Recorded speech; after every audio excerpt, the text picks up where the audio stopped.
All right, guys.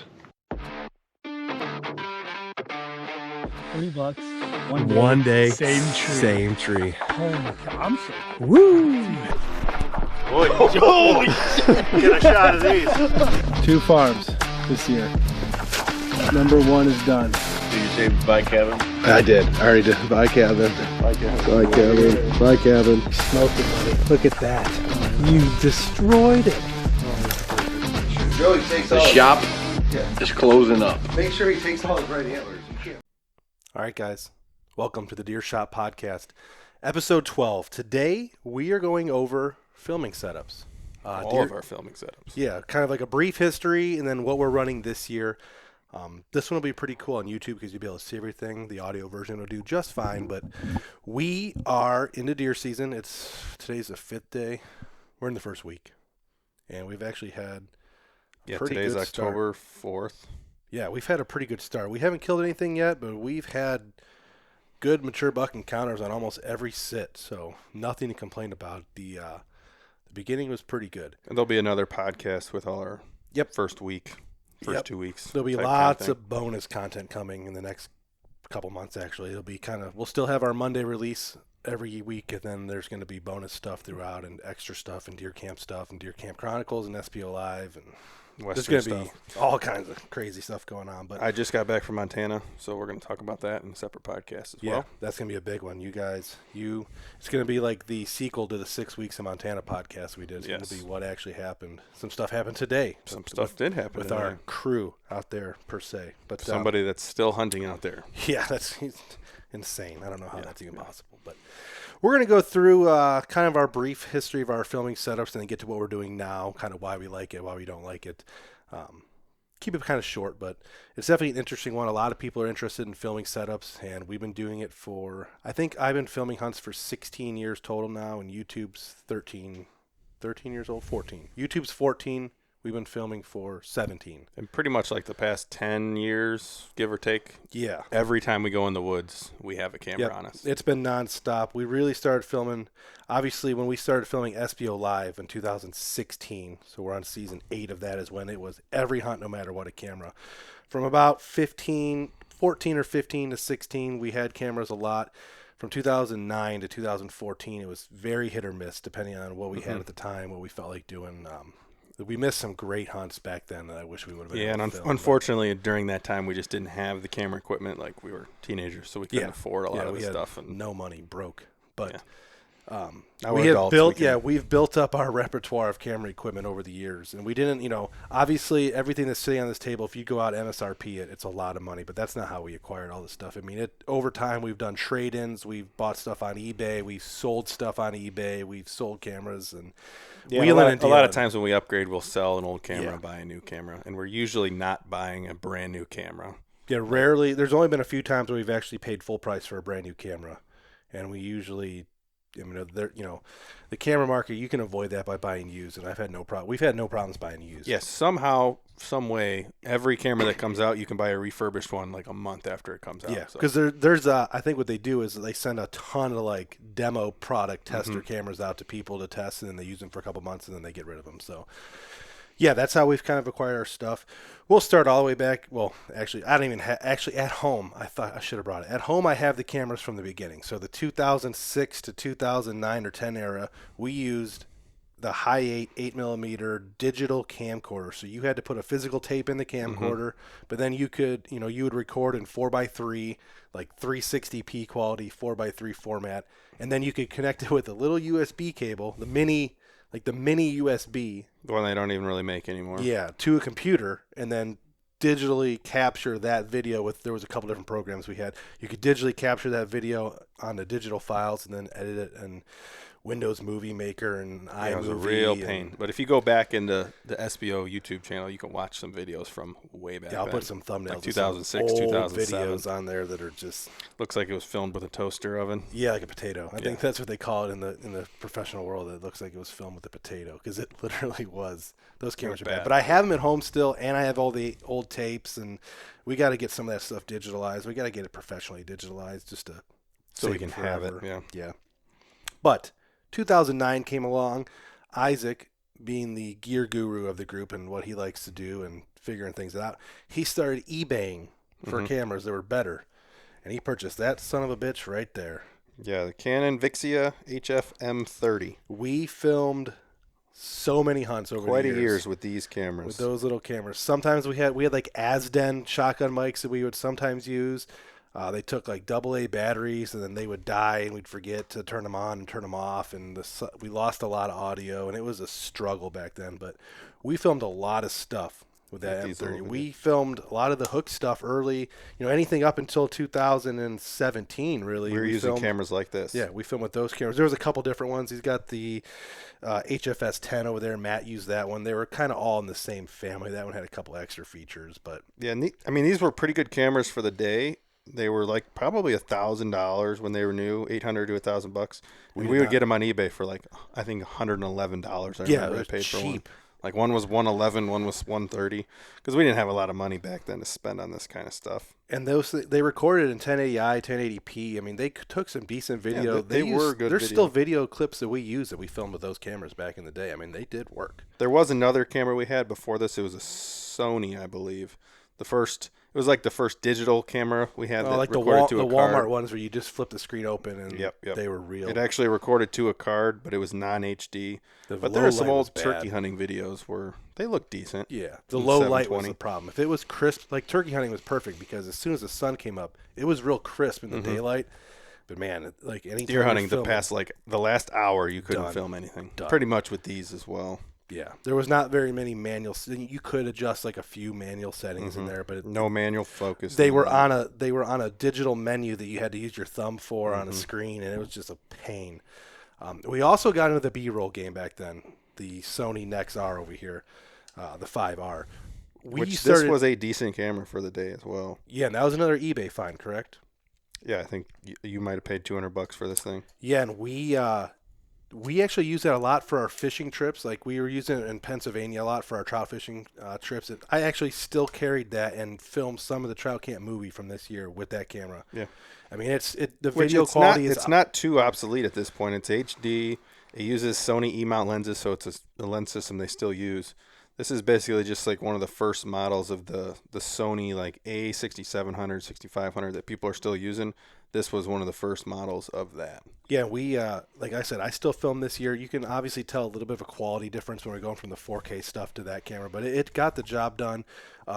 Where that camera severely lacks, two things. One, the sound quality. Audio, yeah. The directional mic that they use on it and the external, you could only connect a certain Sony-style mic to it. Yeah, it doesn't have a 3.5 audio jack. It's garbage. You can't put a shotgun mic on it. Garbage sound. And the batteries for this thing were god-awful. Even brand new, the batteries were just god-awful. They would last like 20 minutes tops. These old Canons, when the batteries were brand new, you could buy these extended batteries for pretty cheap. They would last for a week. They last...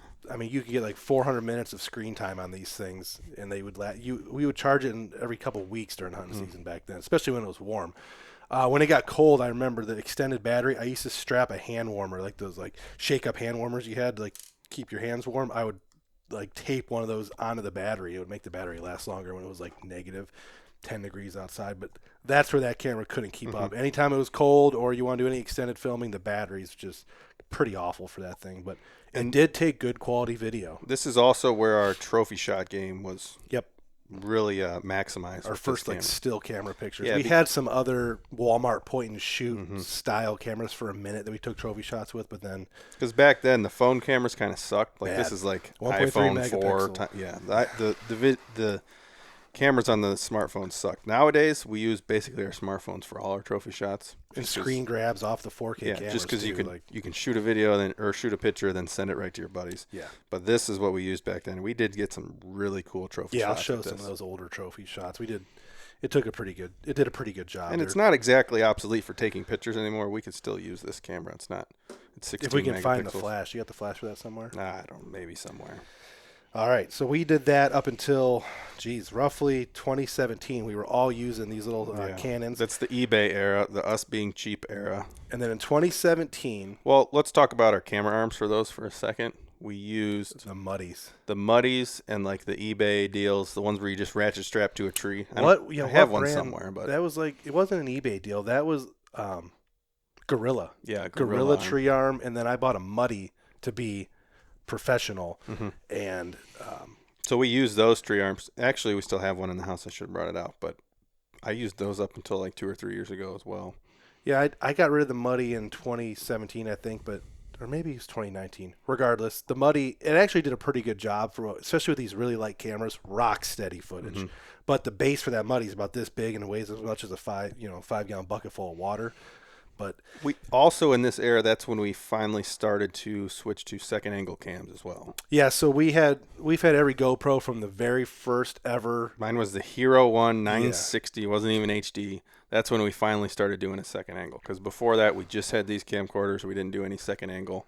Obviously, now we'll talk about the newer GoPros. Yeah, I mean, we have all of them, I think, right? We're up to, Yeah, there might be one newer model. we than had what the we 1, 2, the 3. We skipped a couple, got like the 6, and now we have the 9, 10. We had seven blacks for a while. Mm-hmm. There, somewhere around here was the 7 black. I just had it. Yeah, we have a couple 7 blacks still. We used those for a very long time. The 7 black, the Hero 7 black is when I think the picture quality started getting like outrageously good with the GoPros. Like the other stuff was okay, and if it was good lighting, it was crisp. But the Hero 7 black, all of a sudden, it was like, whoa, this. That's video pretty really much when it pops. became professional quality. When that 7 black came out, that's when they started using them on hunting shows. And they have that like the HDR filter built in or whatever, so it Mm-hmm. would really pop without having to do any editing.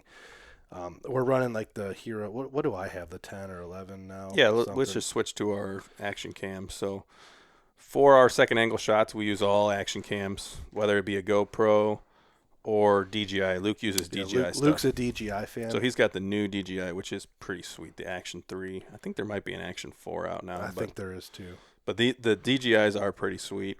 The one thing the GoPros are better in is the sound quality, because they came out with this media mod.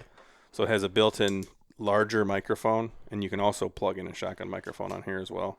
So since we started using those, our sound quality has been much better. Yeah, so I have a 9. Caleb has a 10. They're about the same. They're pretty much exactly the same, I think. Jay got an 11. His is pretty cool. It does a couple extra things. He got this year, and I think a 12 just came out, I believe. Yeah, I started using September is usually when they So launch. like the GoPros. At the end of the day, the GoPros probably have recorded more video for our channel than any other camera. Obviously, there's limitations to it. And I'll talk about my Western stuff in a little bit because those are big time GoPros. But like I take it on all my, like if I leave the woods, all right, let's back up. If I'm coming to the farm or going on a trip or anything, and I'm going into the woods at all, I'm taking mine's a Hero 10 Black. I'm taking my Hero 10 Black with the media mod with me into the woods. I can record video and sound and POV. It's high quality and crisp. So for like shed hunting or doing some food plotting, checking cameras, a little bit of scouting, I can set it up. It can get me from a third angle. I mean, they're just very versatile. they're insanely durable, so you can just Yeah. literally strap them to anything. You don't have to worry about breaking them. Like if you were going to carry a big mirrorless camera around, you'd have to baby it basically. But the GoPros, they just get thrown in the back of the side-by-side and everything, and they've been fine. So the media mod, this cage is actually not waterproof technically. It's water resistant. Like I've got them wet before. You Water can't resistant. dunk it, basically. But I've had that Hero 7 Black, and I could show footage. We have stuff from like my travel channel, which is not SBO. Like I take that Hero 7 Black 20 feet down in the Pacific Ocean, snorkeling before. I mean, those are completely waterproof if just the way they come, they're waterproof. encapsulated. So you don't even have to use a cover for those Hero 7 Blacks, and that's the advantage of that. You can use it for fishing underwater, like our travel video stuff, getting wet, going underneath the water, waves. If it's raining and you want that third angle camera or that second angle camera, just in case you miss something because your main camera's covered up or whatever, you can just strap that Hero 7 Black up. The batteries do kind of suck. These newer batteries that they came out with for these ones, these cold weather batteries, they do last longer and are white better. ones. Yeah, the white ones. And you can also, so it's very easy to get an external power pack and just connect it to these things, especially if you get a long enough cord. And those external power packs will charge these or keep these things charged forever. There's some guys that hunt the entire hunt, they just keep it on so that they can go in and grab the clips they need later. And these are super easy to use as a second angle because if it's up on the tree, it's one button. You press one button, it turns on, it starts recording. If you're crazy, you can use a remote or you can use your iWatch or you can use your phone. But we just reach up, click. It's and if there's usually deer close coming to in, where my bow is. I usually Yeah. so that way when I go to reach for my bow, I can just do a click, grab my bow, and I don't have to worry about it again until later. We use these as a second angle and as a backup first angle. Say our camera, the arm gets bumped. you don't have the deer in frame. But as long as you have this up behind you, pointing in front of you, you can get a really cool angle. At least something. Yeah, That's the way I always say. Luke's At done least something. Luke's done a bunch of of videos of him just using his action camera behind him, and it's a pretty cool, even primary angle shooting a deer. Yep. But yeah, that's the action cams. Mine used to freeze up a little bit, but it doesn't do it anymore. So I had some bugs with these things. They would freeze up, and I think it was battery specific. There was a battery that was like, we get a bad battery, and then they'll make them freeze up. But it's been pretty bulletproof since then. Also, the good thing about these is the cost. I think if you get one completely loaded out with the media mod and everything, it's like under $500. Yeah. Especially if you wait for used ones or the model before. The a Hero couple 9 $100 now you can probably get. pretty Probably cheap. $200 you can get the Hero 9. Yeah. And you'd be in the game. We've talked about it before. You don't particularly need all this stuff if you want to capture your story. You can do it all with just a GoPro, and you can tell a pretty good story of your hunt and of your season if you're just using a GoPro. Yeah, I mean, you're going to miss out on the production quality, close-up of the animal and all that, but it will get the idea across. Recovery videos, we always have a GoPro or two going when we're doing a recovery, just to capture. You get these cool third angles when you're, because you're obviously going to have a guy with a camera and a light trying to do the main recovery, but you have some other guy or a GoPro clip to someone. It gets some pretty cool second angle shots of stuff. Pretty awesome. 2017 came around, and that's when we spent some money. I spent some money. Everybody went and bought new cameras, basically. Not 17. No, you guys waited till you 19. bought a new camera, Yeah, so in 17, I went and bought the Panasonic HCX1.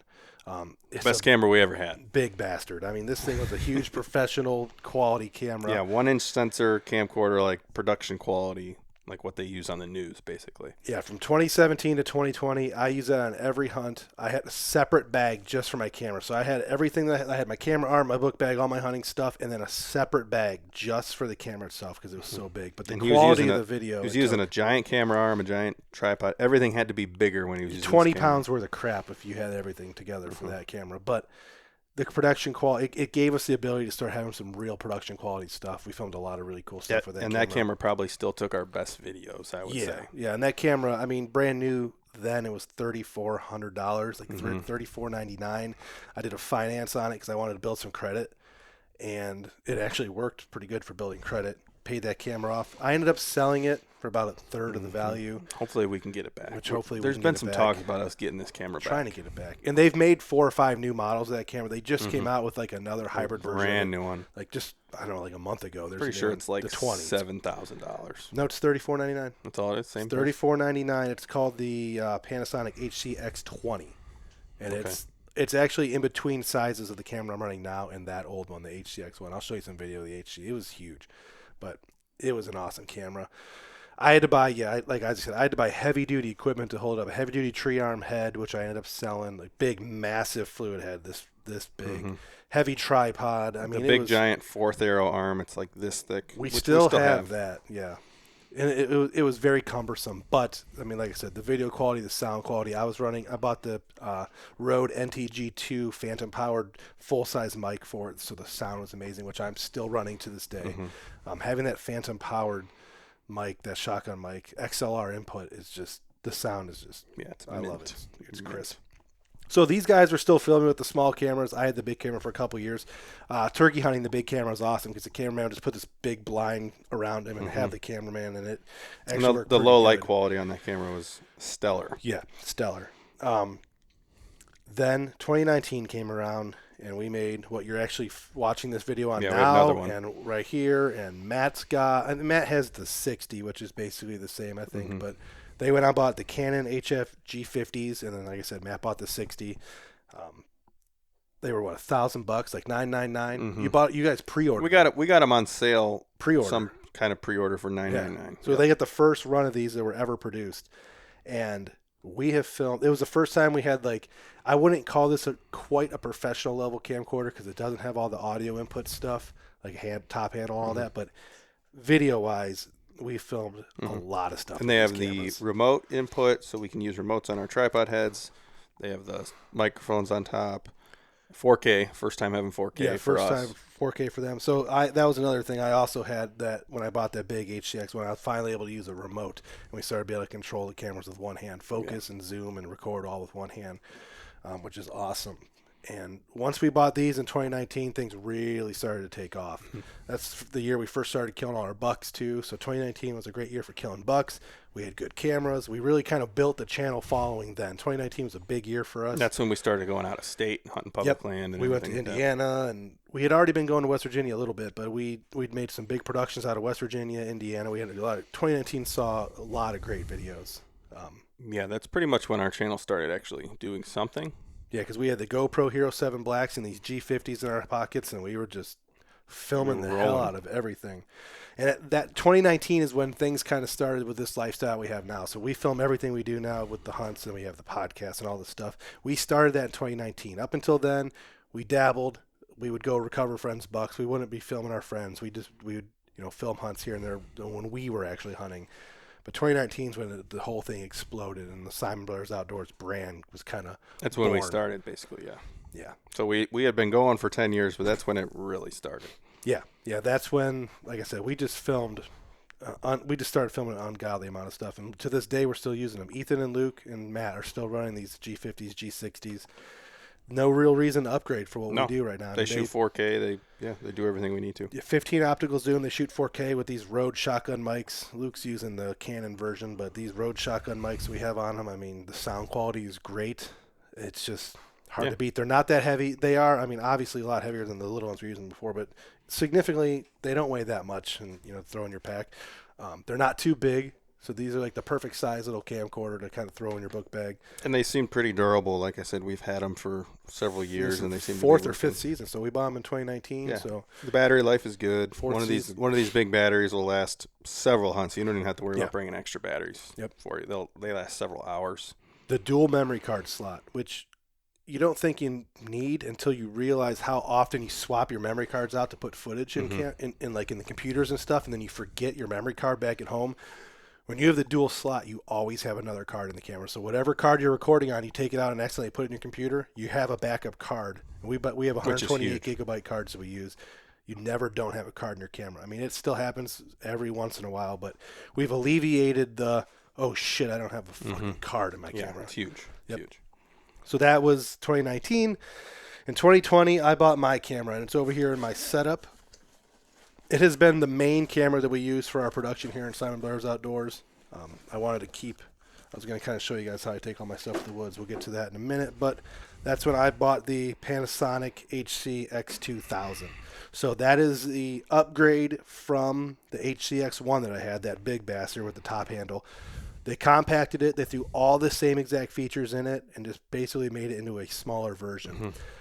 So it's comparable in size to the G50s, just with the top handle. Yeah, it's got that top handle. And I've taken this camera, oh my gosh, I can't even tell you the amount of places we've taken this camera now. This camera's been all over the United States. Hunting, leisure filming, camping, fishing.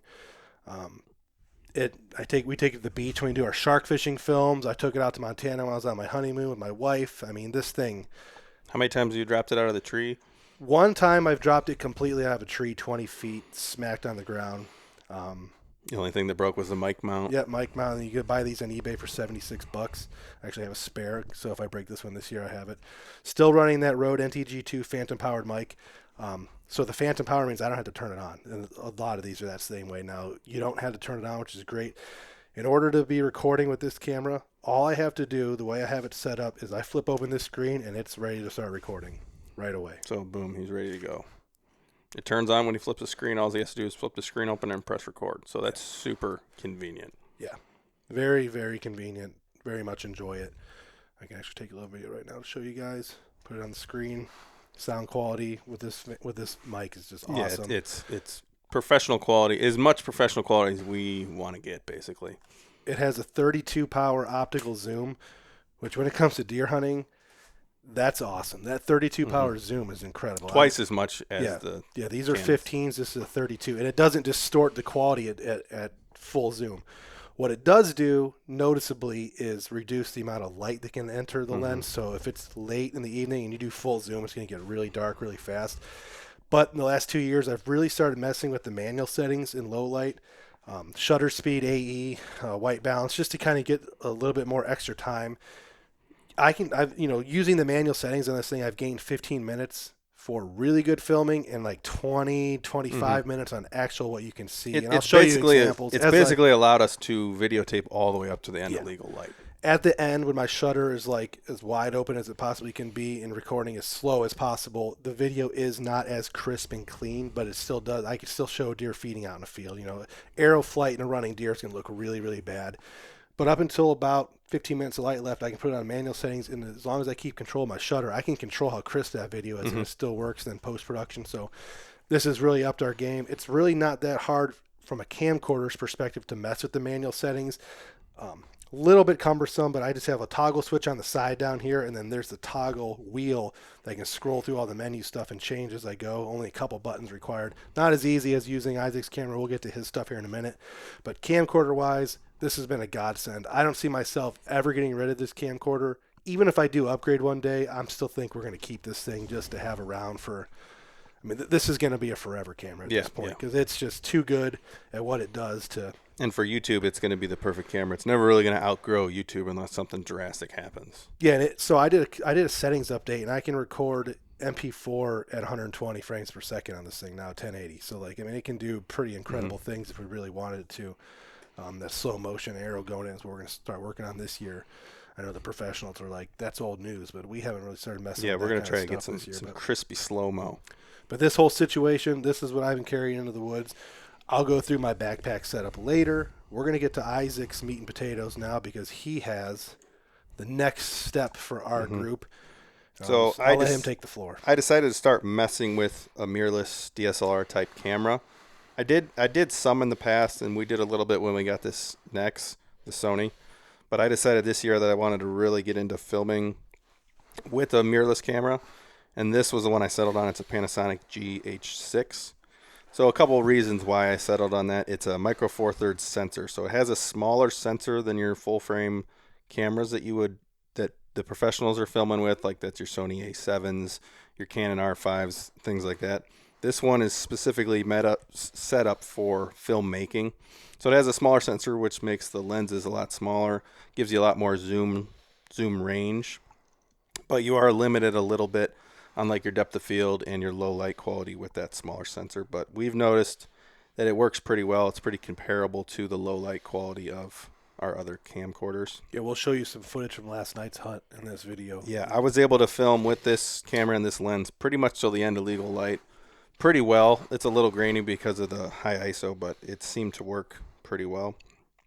The one limitation I've noticed with this camera so far is the having to switch lenses, and sometimes I'm switching lenses during the hunt. So I have focal ranges from 12 millimeters all the way up to 300, and it's a little bit technical and hard to explain, but full frame equivalent, that would be 24 to 600 millimeters. Because of the smaller sensor, I get twice the focal length. Nerds. It's really nerd. confusing. But basically, I get double the zoom that you would with a full frame camera. So the lens I use most of the time is this one. It's a 12 to 60, so full frame equivalent would be 24 to 120. And this lens works pretty well. It doesn't have a super far zoom range, and it doesn't have the power zoom option, so I can't use a remote. I can use a remote to only record. That's why I'm using this lens primarily. So it's a power zoom lens. So I can use a remote just like a camcorder and zoom this lens in and out. So when I'm doing that, I can use just this Lank controller.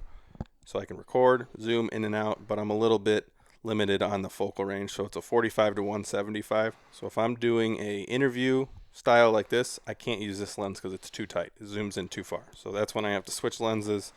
And it's kind of a pain in the ass, but I feel like the quality and the ability to be able to zoom with the remote is very useful with this lens. Yeah, the quality from this camera, because we use it.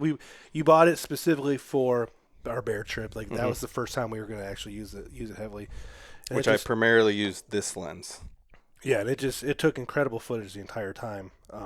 You can definitely tell the quality. The B-roll we were getting out of this camera has been incredible. I mean, because we get that depth of field difference that you get in the mirrorless camera that we didn't get in the obviously camcorders. Anyone who's listening to this that has been filming their hunts or is even a little bit more into the moderate side of filming hunts, kind of professional, been doing it for a while. This is all second, this is all stuff you already know, and second nature to you. But a lot of our audience are going to be beginning filmmakers, so this is something that you can get on a computer and do a little research on, Google the things that we're talking about, and you'll be able to understand it.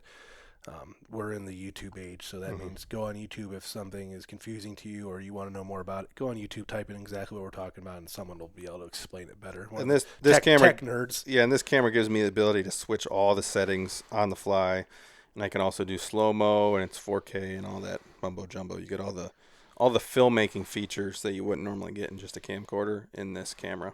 Yeah. And last night was the first deer hunt around here that I filmed with it. And it seemed to work pretty well. It's going to be a little interesting if I'm getting into the woods, what lens I'm going to use. Yeah.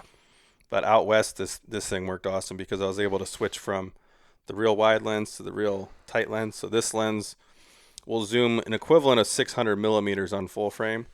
So that is a huge zoom range for such a small lens. On a full frame camera, if you had a 600 millimeter lens, it would be about this big. Yeah, you see those Sony guys out there that are... Yeah, about $10,000. So I was able to take a lot of cool video, especially when I was vacationing with this lens, like of bears and sheep and everything far away. You'll have to give me some of that so I can splice in the YouTube version. I'll give you some of that. Yeah. But yeah, that's my setup. It is definitely harder in the tree, especially when I have to start messing with manual focus because the autofocus on this camera is not as good as the camcorders, just because the technology in there and blah, blah, blah. Yeah, mine's got like the hybrid 5-point autofocus, image stabilization, anti-shake, optic image. Like mine's got crazy stuff for that. That's what that's made for. That's the opposite. So if anybody that's filmed with a mirrorless knows that it's a little bit more of a learning curve, but I'm excited to do it this year and see how it turns out. The next camera we add for the group either is going to be one of those, or we're going to get another something similar to this to have another one of these laying around, or kind of like another multi-use G50 type thing where I can just loan out to guys in the group that don't have their own setup so they can start kind of filming hunts and stuff. You can run on the shotgun mic on top. This shotgun mic, it's a Deity V-Mic D4. So it's a new one I wanted to try this year. It gives me the ability to change the gain on the fly. So that's why I got this over the road. And it wasn't as expensive as the Rode mic that allows all these settings. So far it seems pretty good. We'll have to test it out. It's never made it to a finished video yet. Yeah, well, those finished videos will be coming soon. So, And one other thing, we started getting into the lav mics a little bit. So I used this in my pack dump video that I did right before I left. Yep. And it seems to sound pretty good. We haven't got too crazy into the lav mics, but this is just a Hollyland Lark. I think I got it on sale for like $80. Comes with 2 mics. Just put the transmitter on your camera, then you have 2 wireless mics. So we'll be using that a lot more in the future. Yeah, I got to do some product review videos sometime in the next couple of weeks. I'm going to it really helps getting that lav mic right on your shirt because then you don't get all the crazy echo and stuff like you do using a shotgun mic on a camera way far away. All right, before we finish up, we're kind of getting towards the end of this one. Before we finish up, go over what you're using in the tree for whitetail hunting. Okay, I am using a Lone Wolf Custom Gear tripod with a Benro tripod head. This is just a fluid head that I got with one of my tripods or something. So we use a variety of different fluid heads. Yeah. Everybody kind of uses a different one. There's not one we've stuck with. But basically, these are video fluid heads. They're all around $100. And they're all pretty much copies of each other. Like here's the 4th arrow and this. They look exactly the same. Yeah, they use the same plate. So one of them's copying the other one, and they're probably made in the same factory. But that's the camera arm I'm using. Ethan's using the same thing. So he's got a little bit of an updated version. Same remote. I think Luke also just bought that remote. I can't tell I don't know if he bought the Liebeck like me or if he bought that one, but he just bought a new one. We use these Lank remotes. So like they said, they plug into my camera and the camcorders, and they allow you to zoom and record without having to touch the camera. And mine actually works with the mirrorless camera. There's very few that work with a mirrorless camera because you have to have that power zoom lens and your camera has to have a remote option. That's one of the reasons why I got this camera, because of all those things. But these camera arms work pretty well. They're a little bit bouncy just because of how small and lightweight they are. So you kind of get a trade-off to it. Like what Caleb's using, his is a lot less bouncy, a lot more secure, but it's also a lot bigger and heavier. Yeah, way heavier, way bigger. I'm using the 4th Arrow Stiff Arm Pro 2-piece. My camera head for the arm is the Manfrotto 3063. Yeah, that's an old school filmmaker head. Like big tripod. Heavy duty, but I mean, my camera is rock solid on these things. I just bought the new Liebeck remote. I was using the older version of this remote for a long time till I broke it. It has the same features as theirs. Yeah, I have to play with that because I might want to get one. I can use focus. Mine has buttons to mess with the Ours focus. are just cheapo Amazon. I don't even know if they have a brand. They're just like an Amazon Lank remote, and they just have zoom and record, and that's it. But they're like $25. So this is the part where my camera really struggles. Or my camera arm setup kind of struggles only from the fact that it's heavy. So this is the base for my 4th Aero camera arm, and it's probably like 5 pounds. Yeah, it's a serious base, very heavy, very cumbersome to carry in your pack. I've kind of had my situation. I'm using a new backpack this year, so I'm kind of figuring out what I'm still doing. But so your whole arm is probably like close to 10 pounds for your whole arm. Yeah. Ours is like 3. So that's the benefit you get. But this is, my camera's a little bit, actually your camera might be heavier than mine. Yeah, my camera's kind of heavy. You're kind of about the same weight, but rock solid filming. Especially I do a lot of second filming, so like I'm playing cameraman for a lot of different guys too.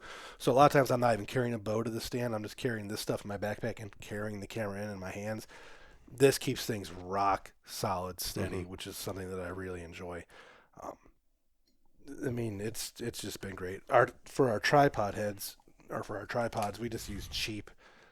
This is a Walmart brand that we, spray painted over the years, and it works pretty good. I got the Manfrotto 700 RC2 head on this thing that we got on eBay somewhere at some point in time, I think. My tripod was a little bit nicer, but that's just because it came with my spotting scope that I bought. But this is it's a Benro. I can't remember what it's called. The Adventure series. So this is probably like $200 with the head and tripod. That's something we haven't really gotten crazy into, is a good quality tripod. But these seem to work for what we have. Well, we did have a good crazy quality tripod, and I sold it because it was just too much. Big. But yeah. The only camera not featured here on this desk right now is Luke. Has an M50 that he used for some of his fishing stuff. So it's a smaller mirrorless camera, kind of like this Sony. With better audio hookups and stuff. Yeah, and removable lenses. So I don't know how long we're going to keep that camera. We're kind of looking at maybe trading that in and upgrading it to something a little bit better. But yeah, we might go like the Micro Four Thirds so we can switch lenses with my camera. We haven't quite decided yet. We have done some swapping out here and there with that camera and filming recovery stuff with it. It hasn't done a lot of hunting footage stuff, but we've done some recoveries with that. That camera is super limited because of it doesn't have the stabilization. So every time we use that camera, it gets kind of shaky. Yeah, it has this cool effect sometimes. Like I'll show you in the video, especially like when I recovered Dad's buck. It's got this cool effect when you're kind of walking and filming with it, but you wouldn't want to make a full-length production without it. It's pretty shaky. And Luke actually did get a really good lens for it. It's a Sigma 16mm f1.4 for you nerds out there. Pretty decent lens. I want to trade this lens in and get it for my camera. Yeah. So that's basically our filming setups for when we're hunting. A couple other wild cards we'll talk about. The drone. So we have a couple guys in the group with drones, actually 3 or 4. But so all the drone footage that you've seen in the past couple of years has been with this DJI Mini 2. Yeah, Mini 2. So this drone seems to work pretty well. I think we're going to upgrade it soon, but it takes 4K video, so anything you've seen in our videos in the past, we've used this drone. Matt's got one, too, that we've used some stuff out of. Yeah, I think he's got a Mavic 1, probably. Yeah, so an older one. Tyler got a drone that he hasn't used yet. Which one is his? His is the Air 2 or 3. So I actually want to steal his drone because that's like the upgrade of this one. And then Alex has a couple drones, too, but they're older. He has a couple older drones. And one caveat that we've gotten asked before, because our YouTube page is monetized and we get paid for our videos, you have to have a commercial license to fly this drone in your videos. I know a lot of people break that law technically because they fly the drones in their videos and they don't have that license. But we actually have 2 guys with that license, right? Me and Matt both got, it's called a Part 107 license. It's actually a license from the FAA that we have so we can fly these drones commercially in our videos. Yeah, so we people out we there are legal beagle. Yes, people out there that are flying drones and getting paid for it, be careful because you have to have that specific license. We won't snitch on anybody. No, we're not snitching. But if we ever get pulled over in the national parks, at least we got that. There was a big thing a couple years ago where some YouTubers were getting in trouble for not having that, so just be aware of that. And my last thing is what I filmed a majority of my Western videos with. So if you watch some of our Western videos, like the bear video, and then my mule deer hunting videos from last year and stuff, A majority of those videos are filmed through a spotting scope using a phone scope. I have one too. Dylan has one. Matt has one. So my phone just hooks up on here, and then I got 15 to 45 power zoom with my spotting scope, so I can film stuff way far away. Because You got some pretty cool footage you can splice in. Oh yeah, Elks and I took elk a whole and bunch of mule cool deer video and this year bears with this. Western filming's a little bit different. It's kind of hard to carry around all the cameras, especially when you're self-filming out there. So a lot of times I'm using spotting scope, my phone, and a GoPro. This year I carried my big camera around for a while, but majority of that is done via phone scope. And that's pretty much industry standard. Even on TV shows, people are using phone scopes. Yep. Cool. Yeah, I think that pretty much wraps up. Yeah, I mean, as far as our camera setup stuff, that kind of wraps it up. Like I said, this is going to be episode 12 of the Deer Shot Podcast. We really appreciate you guys watching. Leave us a review. Give us some stars on there. Tell your friends. I mean, it's slowly growing, and we appreciate it. We have enjoyed doing it. Deer season's here now. We've already put a bunch of content down, and we haven't released any of it yet, but we're going to start. And we have our new series coming out soon, so if you haven't seen the trailer for that, check out the trailer for that. Yep, you can find that in a couple places. It's in the last episode of SBO Live. It's on YouTube, Facebook, Instagram. And we're going to try to get more, use more cinematography in that. A little bit different than we've done so in the past. So not all just GoPros and point of view type stuff. So that should be a cool adventure. It's going to be a lot of fun. We got a lot of bonus podcasts coming too. So besides your Monday night releases, which this is, there will be, or Monday morning releases, I should say, which this is, there will be a lot of other bonus podcasts coming to you. We're really going to start ramping stuff up here. Just because everybody's going to be hunting, we're going to have to update that. We'll have one coming out soon of our first week hunt updates. We'll have a Western one coming as soon as Jay gets back from wherever the heck he is. There's going to be a big, I'm sure your guys' Western one will be a couple hours. Probably have a couple episodes. And then we get, like I said, first week recap. We're going to start taking trips here pretty soon. I think me and Chris have either a Southern Ohio or West Virginia trip planned next week, and then for just one night. And then Indiana's right around the corner, public land deer camp. Yeah, it's in like 2 weeks. In like 3 weeks. 3 weeks, something like that. It's going to be a lot of fun. Yeah, so thanks for listening. Deer Shot Podcast. Out.